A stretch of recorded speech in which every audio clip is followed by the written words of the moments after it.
Today I'm going to go over the process of changing the oil on your 2010 and newer Toyota FJ Cruiser.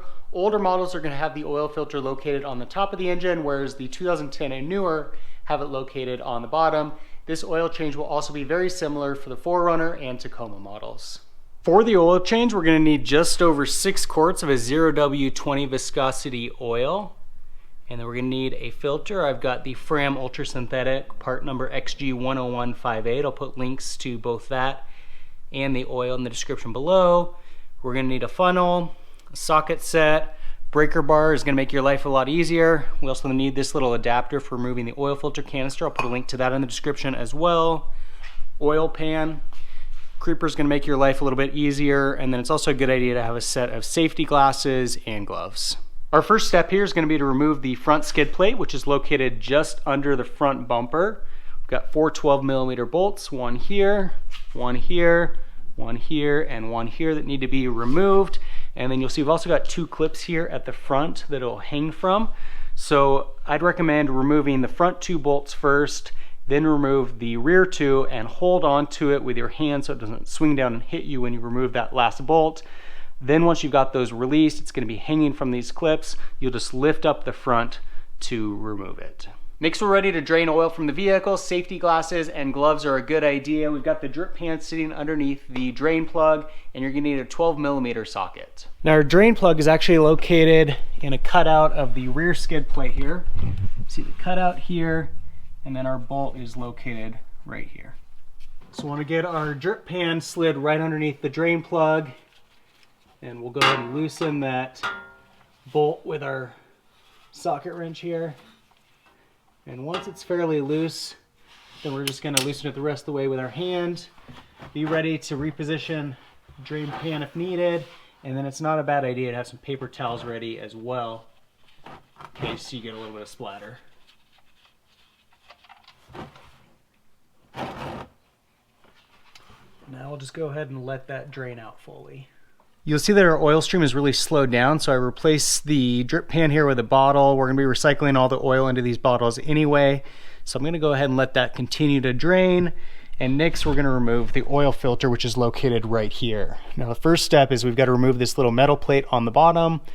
We're just going to use our ratcheting wrench to remove this bottom piece, and then there's a little drain element that came with the filter that we'll use to drain out the filter before we remove it. Good chance we'll get just a little bit of oil coming out when I pull this out, but not a whole lot.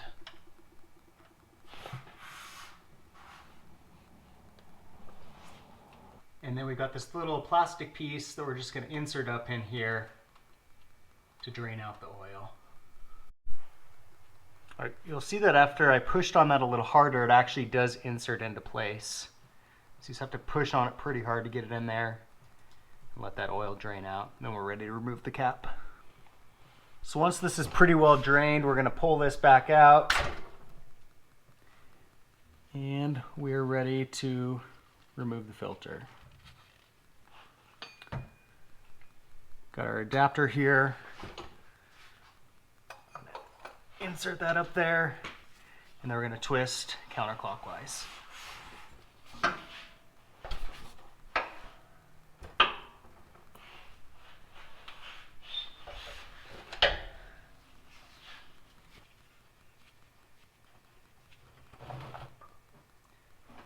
Pretty good there.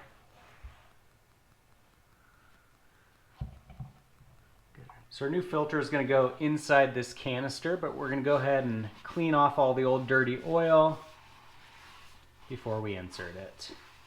Make sure we don't leave any particles in here. Don't want any of this cloth to end up in here either.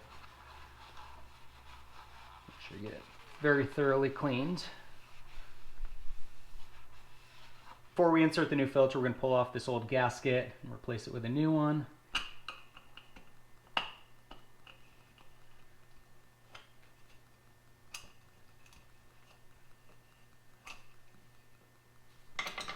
And the filter comes with that, so you got this new red one.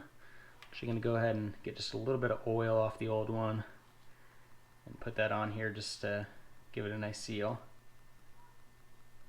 And we're going to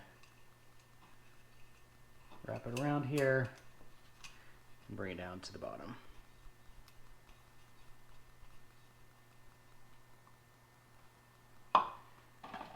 Next we'll put on the filter here, insert it on top, and then we're ready to insert it.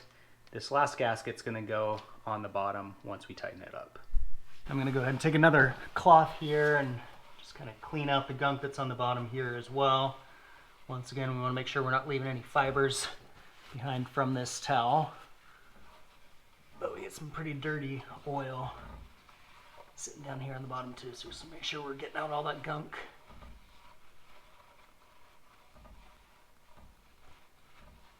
And then we're ready to insert the new filter.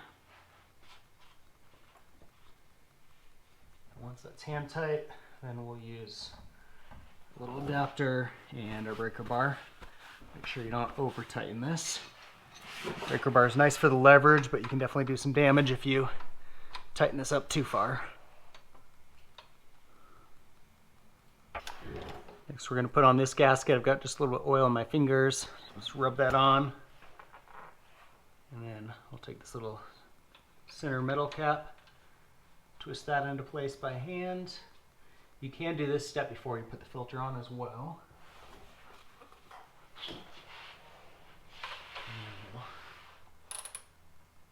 Go ahead and tighten this on once again. Don't want to over tighten. Now we're ready to reinsert our drain plug here, so we'll get that hand tight. And we'll grab our wrench. It's got just a little bit of oil on it, so we're going to wipe that off here. Once again, we don't want to over tighten here. Next we're ready to add oil, so we're going to remove the oil cap up top here. And then we've got to add just over 7 quarts. So we are going to start by adding a full 6 quarts, and then we'll slowly add the 7th while we check the dipstick. You're going to want to funnel for this step to make sure that you don't spill any oil inside the engine compartment.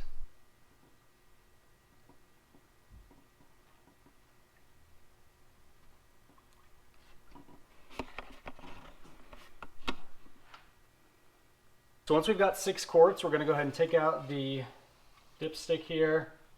We're going to wipe it off, and we'll reinsert it and see what our oil level looks like, if it's even registering yet. And you'll see there's 2 little dots here. We want our oil between that, and actually it looks like we're good. So we must have had a little bit of oil left in the system, and I actually had one quart that had just a little bit left in it, so I added that in, so that must have got us to the magic number. We want to make sure that the oil level is right in between these 2 dots, make sure that it's not below or above. Once we check it, we're going to turn the engine on now and let it run for a few minutes, and then we'll check it again. That may drop it down, once the oil circulates through the system.